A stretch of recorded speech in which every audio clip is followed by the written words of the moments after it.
All right, prions le Seigneur et on va commencer.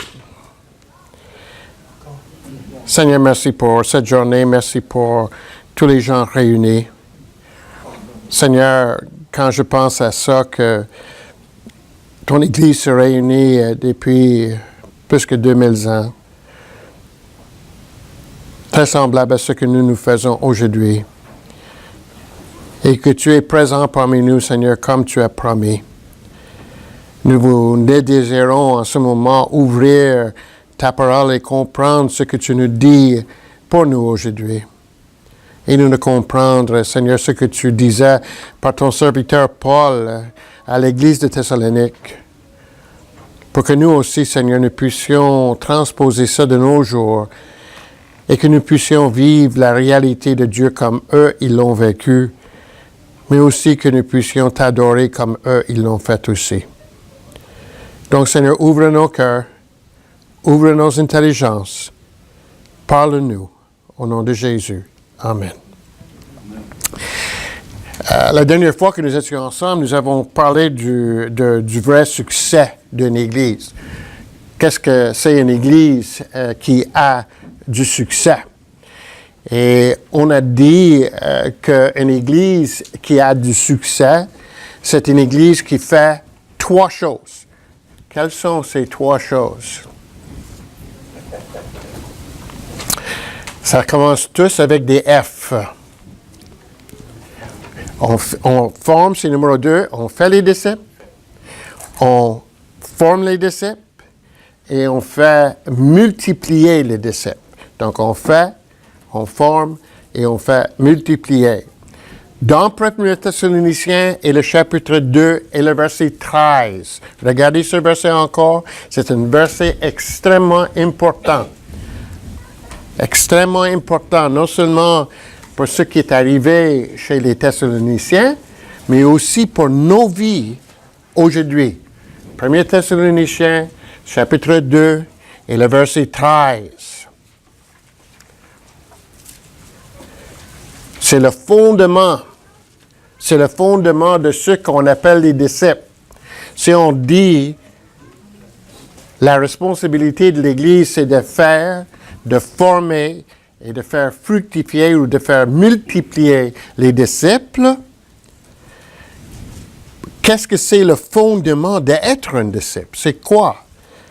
Et donc, si nous lisons dans 1 Thessaloniciens et le chapitre 2 et le verset 13, qui peut lire ce verset? Ah oui, Alain, t'es bon dans ça. Chapitre 2 et le verset 13, haute voix, s'il vous plaît. Oh, c'est en anglais? All right, vas-y en anglais, puis là, après ça, on va aller en français. For this reason, we also thank God without ceasing, because when you received the word of God which you heard from us, you welcome it not as the word of man, but as in its truth, the word of God which also effectively works in you who believe. All right.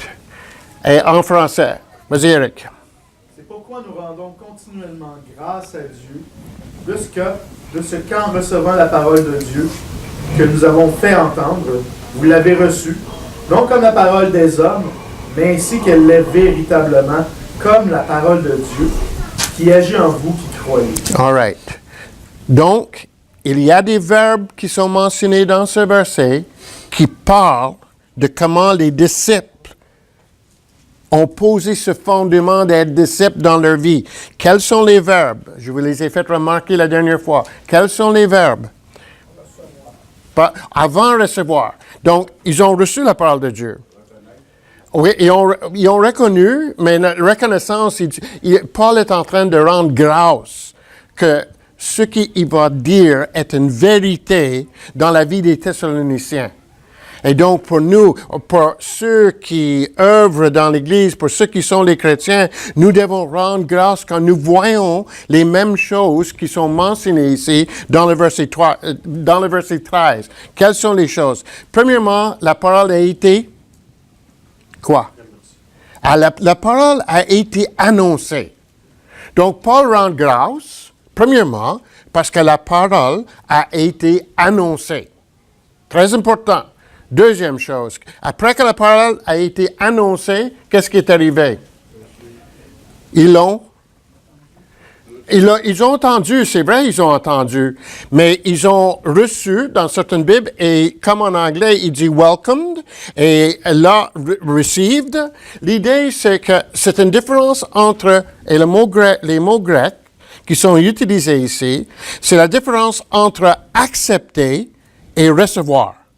Donc, quelqu'un annonce, quelqu'un entend, c'est sûr, mais en entendant, la personne l'accepte, et là, la personne le reçoit.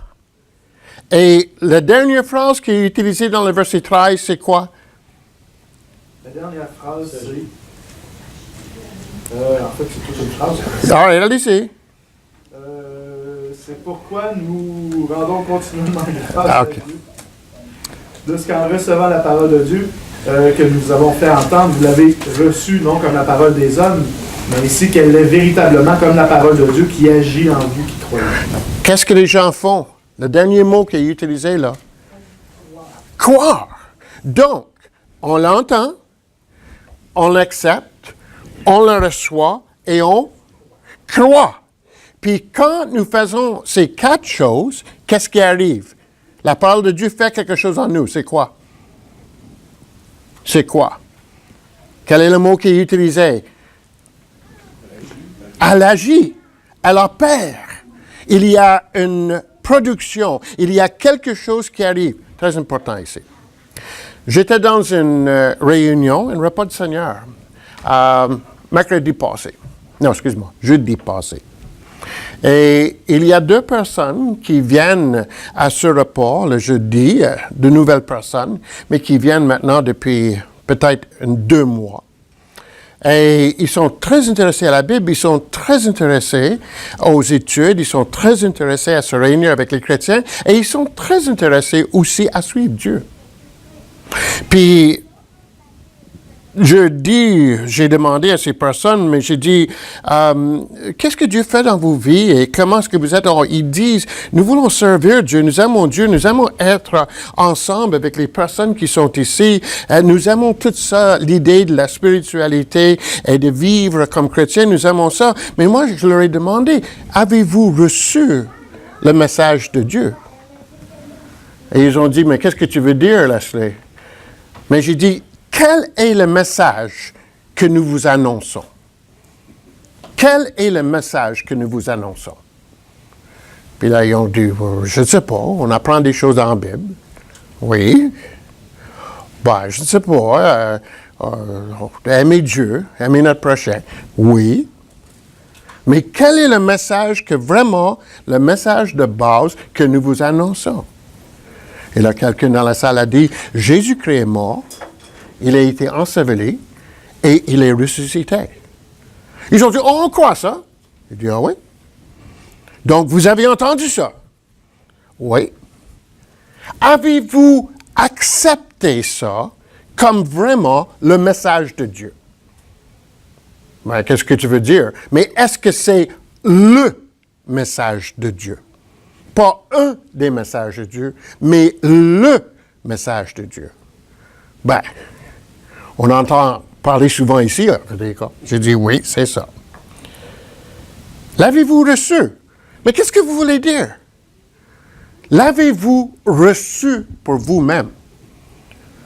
Ben, on l'entend. On croit que vraiment ça vient de la Bible, OK? Mais l'avez-vous reçu personnellement? Mais qu'est-ce que tu veux dire? Le message est pour toi. L'avez-vous reçu? Là, la personne a dit, oui, je ne comprends pas. J'avais le même crayon. J'ai sorti mon crayon de ma poche. J'ai dit, here, prends le crayon, je te le donne. La personne a pris le crayon. J'ai dit, qu'est-ce qu'il y a dans ta main? Il dit, un crayon. Pourquoi tu l'as dans ta main? Mais parce que tu me l'as donné. Oh, tu m'as entendu dire que je te le donne. Il dit oui. Est-ce que tu crois que c'est vrai? Mais laisse-le, le crayon est dans ma main. Oui. Est-ce que tu l'acceptes pour toi? Est-ce que tu me le donnes vraiment? Oui, je te le donne vraiment. OK, je l'accepte pour moi. Est-ce que tu crois c'est à toi maintenant. Il dit, oui, tu me l'as donné.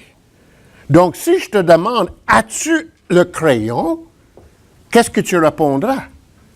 Il dit, je répondrai, je l'ai. C'est bon.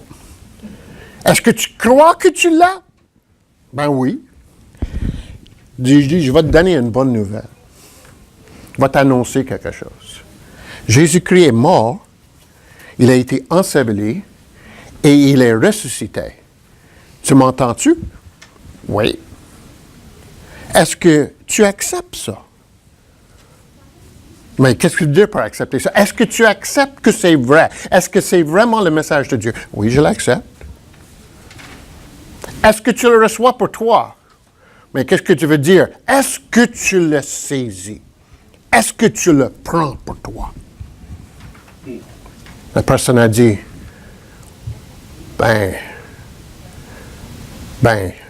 OK. Il dit, c'est bon. Est-ce que tu l'as? Oh, j'espère. OK, je te donne mon crayon. Est-ce que tu l'as, oui ou non? Oui, je l'ai dans mes mains. Mais à ce moment-là, est-ce que tu espères l'avoir ou est-ce que tu l'as? La personne a dit, mais je l'ai. J'ai dit, aujourd'hui, si tu crois, tu l'as. Si tu crois, tu l'as. Je ne sais pas s'il y a quelqu'un ici ce matin qui ne réalise pas encore que Dieu nous a donné un message et ce n'est pas assez simplement de croire que Jésus est mort et ressuscité. La Bible dit, Satan croit, mais ça ne fait absolument rien. Pour que ça opère, comme le verset dit, pour que ça agisse, comme le verset dit, il faut que la personne l'accepte, le reçoit et qui croit. Et s'il y a quelqu'un ici encore aujourd'hui qui n'a pas fait ces choses, qui n'a pas dit, OK, je l'entends, je l'accepte comme vraiment ce que Dieu dit, je le reçois pour moi, je crois, et qui dit, je l'ai. Posez-vous la question ce matin. L'avez-vous? Là, la personne, le repas a continué, et la personne a dit, sais-tu quoi, Leslie? J'ai dit quoi? Il dit, je crois pour moi. Je crois pour moi. J'ai dit, prochaine étape, dans la piscine. Prochaine étape, dans la piscine. Ce que nous voulons, même après avoir cru pour la première fois, que les disciples continuent la même chose. Le succès dépend de comment nous, comme disciples, nous écoutons ce que la Bible dit. Nous l'acceptons comme vraiment la parole de Dieu. Nous le recevons pour nous-mêmes. Nous croyons à sa véracité et ça opère en nous. Le Saint-Esprit fait opérer la parole de Dieu en nous. Loulou n'a pas aimé cette image, mais quand même, il est toujours là. Vous savez, Paul, quand il est allé chez les Thessaloniciens, il a réalisé, et il a voulu que les Thessaloniciens réalisent aussi, pour que vraiment ça continue d'opérer chez les Thessaloniciens, il fallait qu'il y ait une ou deux choses qui soient vraies chez les Thessaloniciens. Il fallait que la parole de Dieu soit annoncée, la volonté de Dieu soit annoncée, et il fallait aussi que les gens qui annoncent la parole de Dieu, ils vivaient la parole de Dieu dans leur vie. Influencer les gens qui sont autour de nous. Espérer que ces gens acceptent le Seigneur Jésus dépend de deux choses. Annonçons-nous vraiment la parole de Dieu? Et deuxièmement, vivons-nous vraiment la parole de Dieu? Paul est en train d'enseigner aux Thessaloniciens, voulez-vous savoir si vraiment nous sommes vrais, nous sommes crédibles, nous avons de la crédibilité, comparé à d'autres personnes qui peuvent vous annoncer des choses en Grèce, comme les philosophes et les enseignants ou les docteurs qui voyageaient ici et là. Voulez-vous savoir si nous sommes vrais ou non? Est-ce que nous annonçons la parole de Dieu? Et deuxièmement, est-ce que nous vivons la parole de Dieu? Quand nous parlons avec nos amis, les membres de notre famille, nos voisins, nos collègues au travail, nous voulons qu'ils avancent dans le Seigneur, nous voulons qu'eux aussi y croient. Il y a deux choses qui vont les influencer. Première chose, quoi? Est-ce que nous annonçons la vérité? Est-ce que nous annonçons la parole de Dieu? Deuxièmement, est-ce que nous vivons la parole de Dieu? Paul, il dit, laissez-moi vous dire, nous vous avons annoncé la parole de Dieu et il y a trois choses qui prouvent ça. Trois choses qui prouvent ça. Premièrement, dans les souffrances, nous persévérons quand même à vous nous annoncer la parole de Dieu. C'est très facile d'annoncer un message quand le message nous amène quelque chose. Mais Paul pouvait dire aux Thessaloniciens, quand nous étions en Philippe et quand nous étions chez vous, nous avons souffert continuellement. Mais malgré les souffrances que nous avons eues, nous avons continué de vous annoncer la parole de Dieu. Et la raison pourquoi? C'est parce que Dieu nous a donné de l'ardiesse pour annoncer et Dieu a appuyé ce que nous avons dit. Le verset 3, il dit que notre prédication ne repose pas, n'est-ce pas? Est-ce que c'est ça? Pas ça que le verset 3 dit? Notre prédication ne repose pas? Sous l'erreur. Mais le mot pour prédication, c'est un mot qui est utilisé dans l'original, dans la langue grecque, pour parler de comment nous parlons à quelqu'un pour le persuader.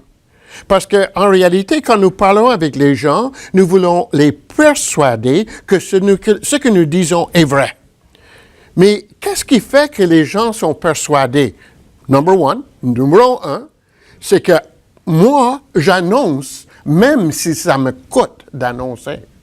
J'annonce, même si ça me coûte d'annoncer. Malgré ce que je peux souffrir, malgré ce que je peux vivre dans ma vie de tous les jours, malgré ce qui peut arriver autour de moi à tous les jours, moi j'annonce. Et parce que je décide d'annoncer, Dieu travaille en moi par son Saint-Esprit pour me donner de l'ardiesse.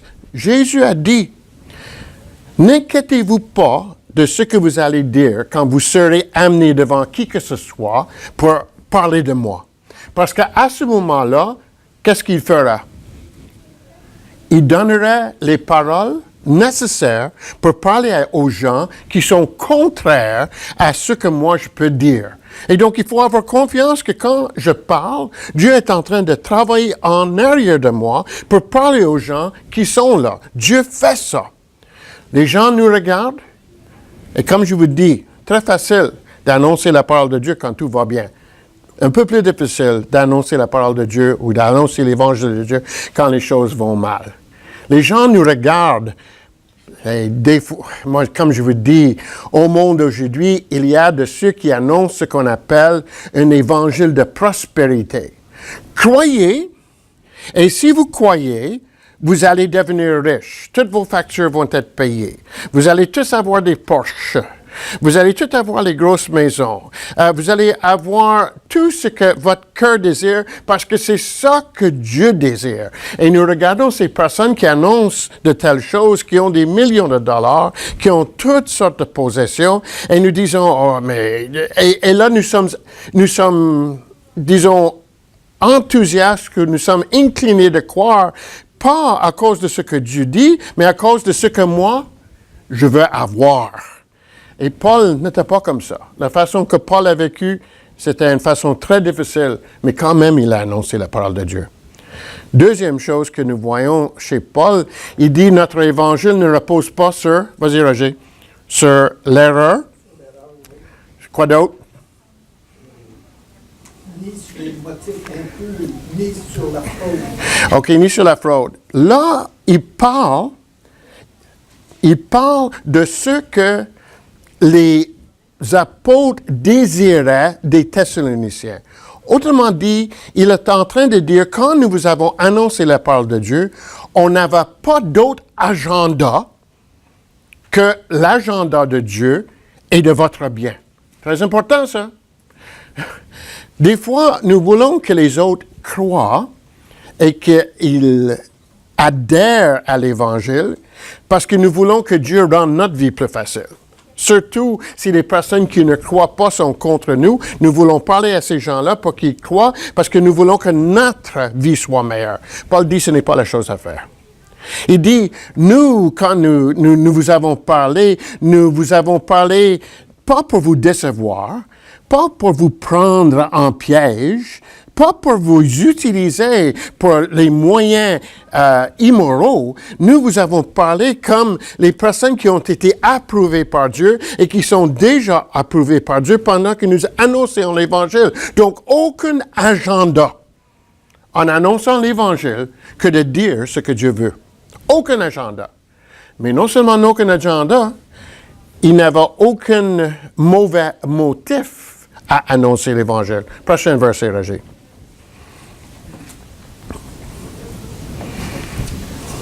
Mais, puisque Dieu nous a jugés dignes de vous confier l'Évangile, nous parlons, non comme pour plaire à des hommes, mais pour plaire à Dieu qui sont nos. Et continuons.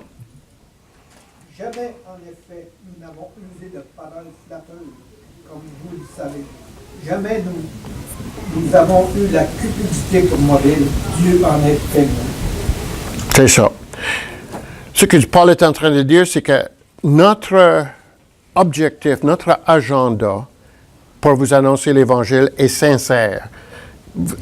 Est-ce que je vous ai déjà dit d'où vient le mot sincère?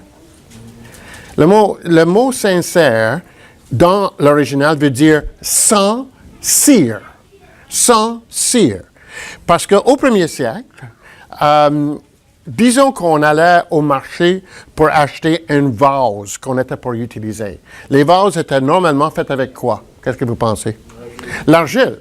Et on faisait la vase, puis la personne achetait la vase, puis la vase pouvait être utilisée pour beaucoup de différentes choses, mais il fallait que la vase soit intègre, ou que la vase soit pure, ou que la vase soit faite de la façon où il n'y avait pas de faille ou de déformité. Mais quand on faisait les vases, comme aujourd'hui, des fois les choses sont faites et les choses ne sont pas faites avec la meilleure main-d'œuvre ou ressources possibles. Et donc, il y avait des erreurs qui se sont infiltrées dans les vases qui étaient faits. Mais on avait découvert une façon parfaite pour couvrir les erreurs. On faisait la vase, et on mettait la vase à la lumière, puis on voyait les fissures, puis on prenait la cire? On prenait de la cire, puis on couvrait les failles. On couvrait les failles. Et quand on venait au marché pour acheter le vase, on regardait le vase et le vase semblait être parfait. Jusqu'au moment qu'on met le vase à la lumière du soleil, et qu'est-ce qu'on voyait? On voyait les déformités ou les fissures à travers la cire. Comprenez? Quand nous parlons de quelqu'un qui est sincère, on parle de quelqu'un qui est sans cire. Autrement dit, il n'y a pas de faille cachée. Comprenez? Il n'y a pas d'agenda faux. Et donc, quand Paul annonçait l'Évangile, il était une personne qui était sincère. Il était une personne qui n'avait pas de faille cachée. Il n'avait pas d'agenda caché. Mais c'était aussi une personne qui était authentique. Authentique dans la façon qu'il agissait. Il a décidé d'agir pas avec flatterie ou avec les paroles où on voulait faire persuader les gens, mais avec des mauvais motifs. Paul était authentique dans le sens que tout ce qu'il voulait, c'était le bien des autres. Il a dit, dans le verset 7, il aurait pu agir comme quoi? dans le verset 7. Avant ça, il dit, j'aurais pu agir comme apôtre. Et il dit que l'apôtre avait une autorité pour agir. Paul était authentique. Il n'était pas là pour influencer les gens pour lui-même. Il était là pour influencer les gens pour eux. Et donc, c'était une personne qui n'agissait pas selon l'autorité qu'il pouvait avoir. Il était un apôtre. Dieu a donné à Paul le don d'apôtre. Dieu a donné à Paul le rôle d'apôtre. Mais un apôtre était qui? Un apôtre était quelqu'un qui annonçait l'Évangile à ceux qui n'étaient pas juifs, qui leur disait quoi croire, il leur disait comment croire, il leur disait comment agir en Église. Il leur disait exactement ce que Dieu voulait. Mais la différence avec l'apôtre Paul et les autres personnes, même s'il annonçait la vérité, il n'imposait pas la vérité. Il agissait avec quoi? Douceur. Vous savez qu'est-ce que c'est une définition pour la douceur? Une définition pour la douceur, c'est de parler avec quelqu'un ou d'agir envers quelqu'un, mais jamais pour imposer mes droits. Quelqu'un qui est doux, c'est quelqu'un qui n'impose pas ses droits. L'apôtre Paul, il aurait pu agir comme un apôtre, mais il dit, au contraire, j'ai été doux envers vous. Il y a quelque chose là ici. Nous croyons que pour influencer les gens, il faut utiliser notre autorité. Il faut utiliser notre pouvoir.